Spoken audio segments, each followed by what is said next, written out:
Hey everybody, just want to let you know that the following video will contain material that is owned and created by Rooster Teeth Productions. So, before watching this, be sure to support the official release by clicking the link in the description below. Thanks a lot and enjoy the reaction.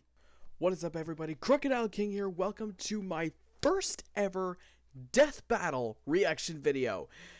And we have got a banger of an episode here because we have two characters that I know and love, Yoda from Star Wars versus King Mickey from Kingdom Hearts.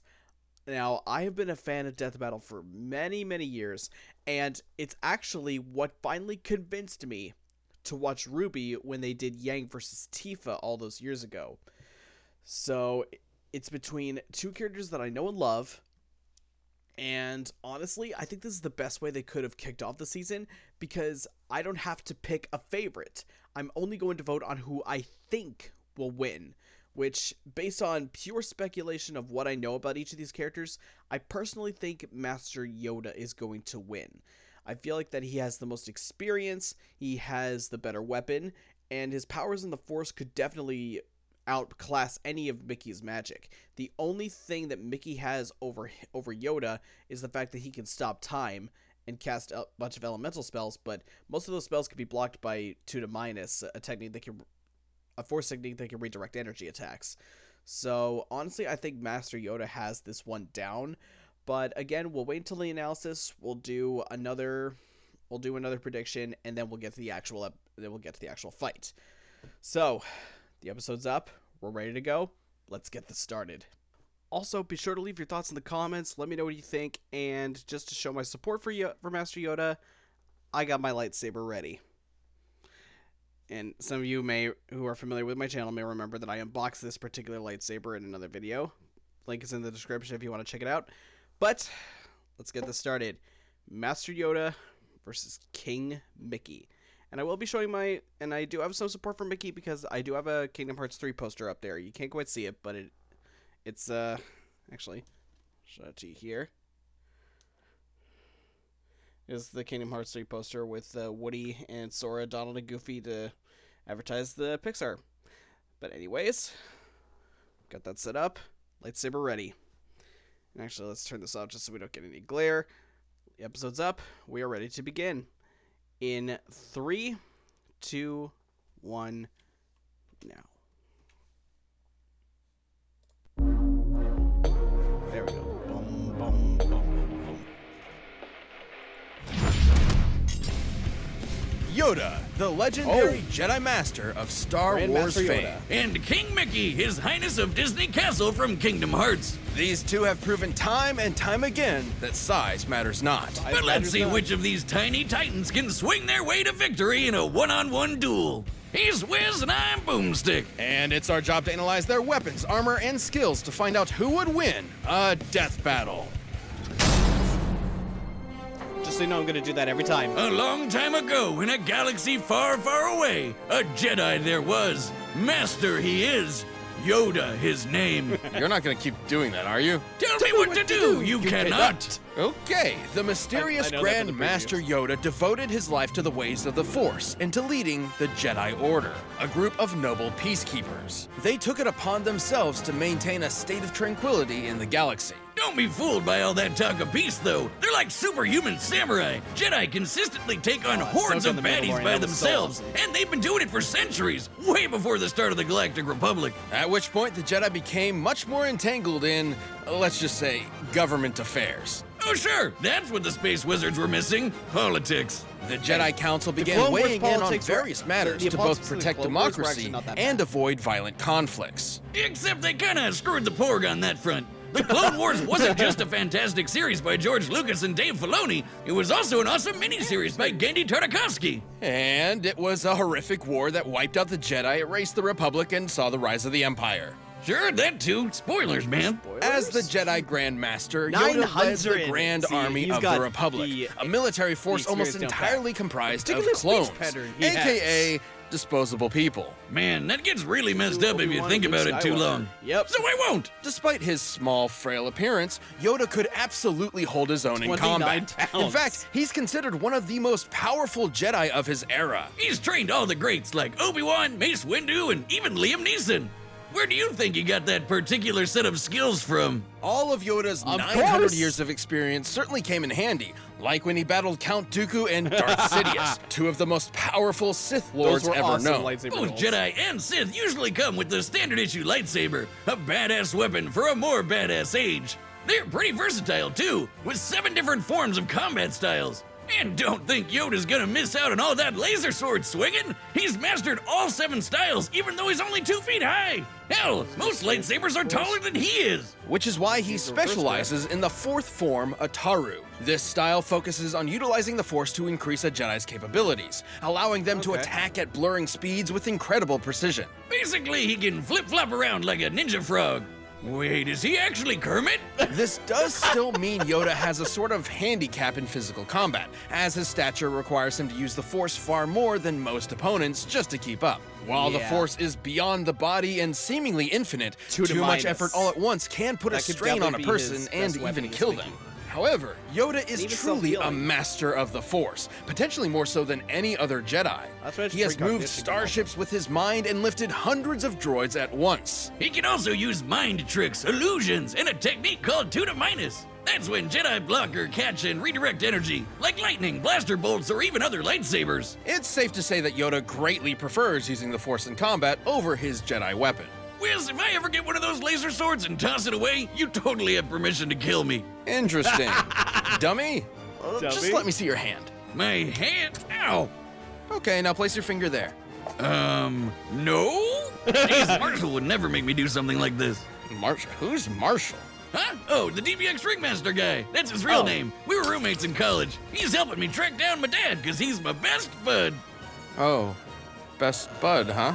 Well, you did make the blood pact. What the hell was that? Finally, I won't be the only one. Wait, what just happened? Anyway, the Force is capable of much more than a lightsaber. Kip Duron, a Jedi whose potential has been compared to Yoda, utilized it to move a gravity well-generated void. Basically a black hole created by a ship, to strike the right balance of pressure in order to move a singularity. Theoretically, you would need to exert an energy output equivalent to almost 14 petatons of TNT. Jedi are also super fast. They've blocked blaster bolts, of course, but they can also keep up with droid tri-fighters and Magna Guards, which both are clearly stated to have near light speed reflexes. Holy crap, who's building these things? Furthermore, Jedi can use the Force to glimpse into the distant future through meditation. They can even allow the Force to guide their movements and predict danger in advance. Needless to say, all of these incredible feats would be impossible without the Force. But with powers like that and a dash of political meddling, it was only a matter of time before these peacekeepers became soldiers. Even generals. In a surprising move, Yoda actually chose to engage the rising separatist threat with an army of his own, personally kicking off the Clone Wars himself. Too bad it was, as the Fishman says, a trap. The war took a sour turn, and the demise of the Jedi became all but assured. By the time they put the pieces together, it was too late. The Order fell into darkness. More like brutally murdered into darkness. And you know, it's kind of their fault in a way. They were so committed to talking about peace, but at the same time, they're like really, really good at killing people. Why do peacekeepers need to be so specifically trained in murder? So uncivilized. Wiz, get over yourself. If you had a lightsaber, you'd want to use it as much as you could too. Though the Jedi Order under Yoda did seem somewhat hypocritical, he would come to realize his follies. Like the Council's sanctimonious excuses for betraying students like Ahsoka when they were needed most. They ripped out her sweet Padawan rat tail, you assholes! But yeah, he finally figured out wars not make one great. Especially if you're a tiny green Muppet. Haunted by his mistakes and perturbed by the violence he helped bring upon the galaxy, Yoda went into self-imposed exile. He even gave up his lightsaber. And finally, he would train one last apprentice, Luke Skywalker. Yoda taught Luke everything he could before finally becoming one with the Force, gaining immortality as a spooky blue spirit just like Obi-Wan and Liam Neeson. And Luke, he went on to reverse many of the mistakes of Jedi's past, ending the Empire, redeeming his father, bringing balance to the Force, and inspiring a new, different generation. In the end, Yoda's greatest lesson of all was that oftentimes failure is our greatest teacher. I don't believe it. That is why you fail. Mickey Mouse, Disney's OG OC.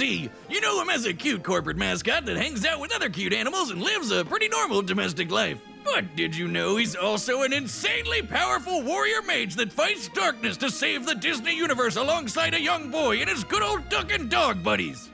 Not that dog, the other one. Ah, yes, welcome to the world of Kingdom Hearts. A collection of worlds where Kingdom Hearts is the heart of the worlds and the source of ultimate wisdom and power across all kingdoms and worlds. You know, my favorite thing about Kingdom Hearts is how straightforward it is. My favorite part is how it's ruled by that 92-year-old mouse wizard. Yep. Here he isn't just Mickey, he's King Mickey, the ruler of Disney Castle and the leader of the Guardians of Light, a group of Keyblade wielders who combat darkness. King Mickey and the other Guardians, like Sora, remember him, protect the worlds using magic and powerful weapons known as Keyblades. Those things are the real deal. They can perform a whole bunch of spells, deflect lasers, and even unlock almost anything. Get it? Because they're keys. Mickey swung a lot of keys around, but his current and best is his star cluster. The king underwent rigorous training as an apprentice to the great sorcerer Yen Sid. After some incidents involving a few too many brooms, he eventually became a sorcerer and Keyblade master himself. Keyblades are basically like wands that can channel the user's magic for spells like Pearl, Mind Shield, and Faith Volley, which are all based on light energy magic. He can also heal himself and others with Curaga and Healing Light, and that's honestly still just the tip of the iceberg. With the Stopsa spell, he can freeze time for the length of an entire battle. Damn! Then there's Mickey's most powerful and most legendary spell, Ultima, which is basically a massive, devastating release of all of Mickey's light magic at once. The only downside is these spells do require a lot of magic energy to use, which is also limited to Mickey's own energy. Also, he does need the Keyblade to channel it. There's not much the mouse can do without his Keyblade. Except for be a cute and cuddly mascot. Well, even if he does lose it, Mickey can immediately summon the Keyblade back to his hand. Whoa, let me try. Boomstick, if you really want another beer, just go get one. Oh my god, it worked! Holy No, crap! it was just me.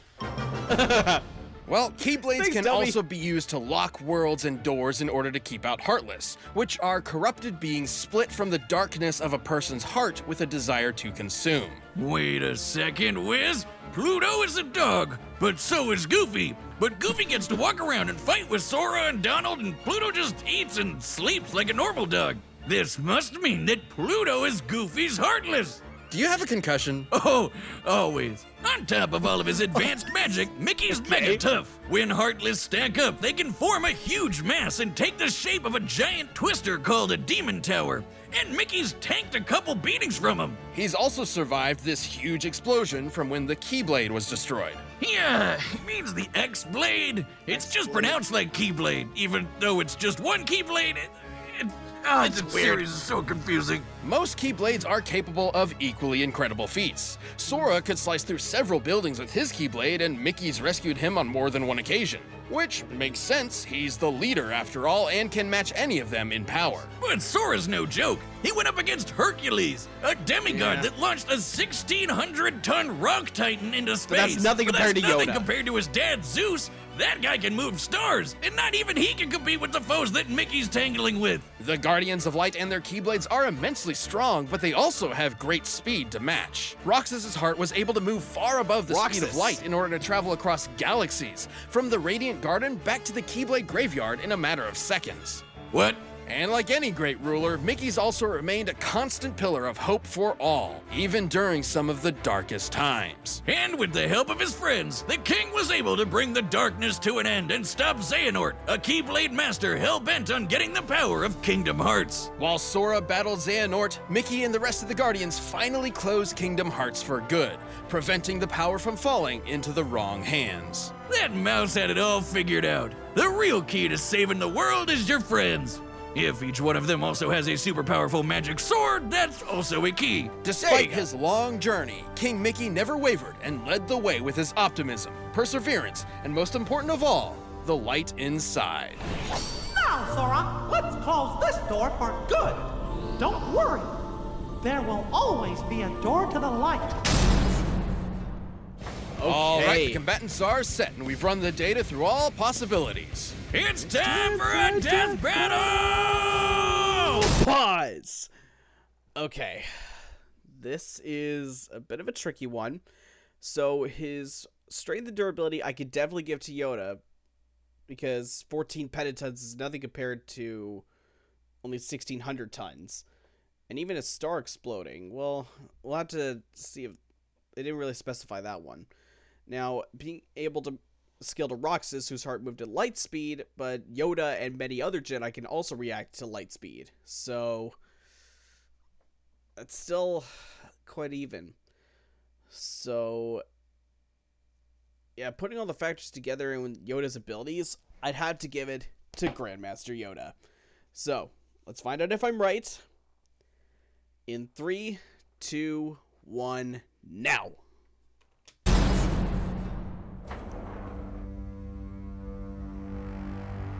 Ooh, there he is.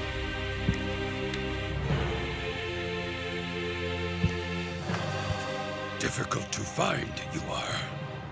A king, you must be. And to challenge me, you must be a master.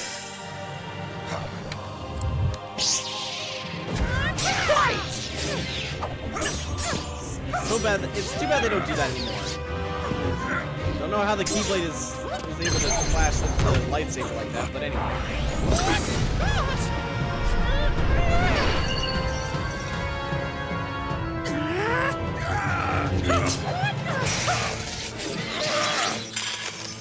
Summon it back. A wealth of power I sense in you. If you say so. My first duel, this is not. Ha! You could have fooled me. Come on, you could have seen that coming, man. Proof you are that size matters not. Right back at you, pal. Hot System effects.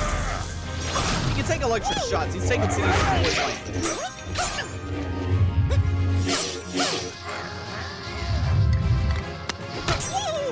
Okay, using the cane.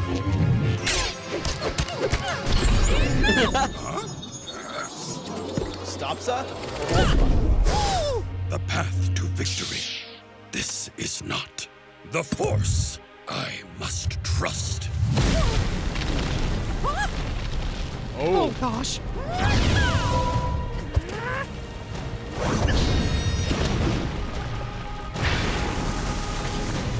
Damn, nice. You sure are strong, but it's time to end this tussle.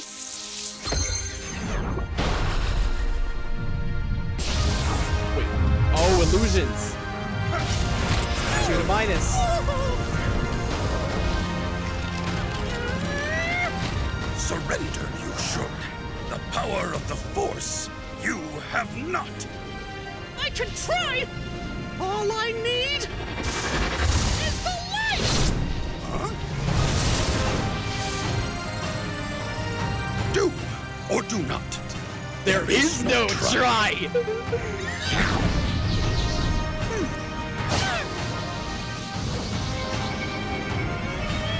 Keep him. Ultima!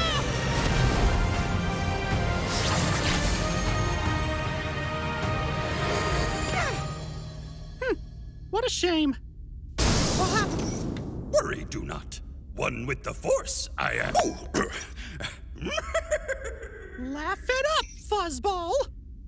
Wow! Hey-o! That little green rascal, a troll to the bitter end. I love it. Damn! The Grand Master Yoda was one of the most powerful Jedi of all time, but the Force was ultimately no match for the light. Yoda's gotta be one of the best sword fighters Mickey's ever faced, and definitely gave him a run for his money.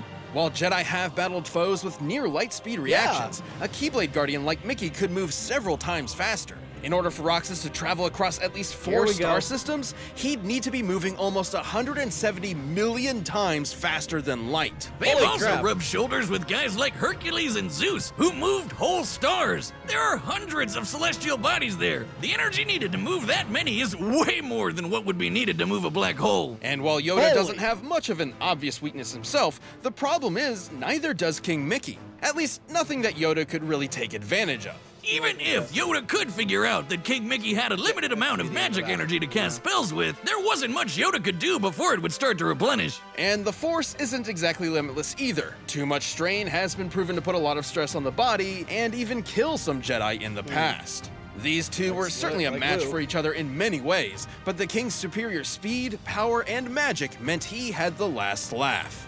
Well, sort of. Sorry, Yoda, but M-I-C-K-E-Y-M-O-U are dead. The winner is King Mickey. Okay, Mickey won! Thank you for watching. Stay tuned. We'll be jumping into the next matchup next week. But you can always get more Death Battle right now by clicking one of those boxes right over there and by downloading the battle music linked in the description. Alright, who's next? Shadow again? Shadow versus Ryuko Matoi. Okay, that's who Ryuko was going against. Okay, this is their 3rd time having Shadow in a death battle. I can only imagine how angry some people get if Shadow ends up losing a 3rd time. He lost to Vegeta, he lost to Mewtwo, so next up is Ryuko Matoi. And against the power of the scissor blades, like just from the clips I've seen, I haven't seen Kill la Kill, but just the clips I've seen of some of the stuff that the rending scissors can do, I'm not sure if it can scale much. I'm sure they'll give him his super forms to keep up with Ryuko, but honestly, I'm not sure how that one will turn out.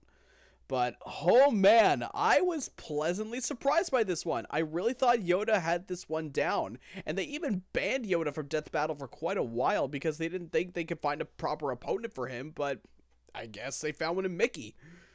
And I thought his experience would really help him here, but anyway. That was an awesome episode, a great way to kick off Season 8.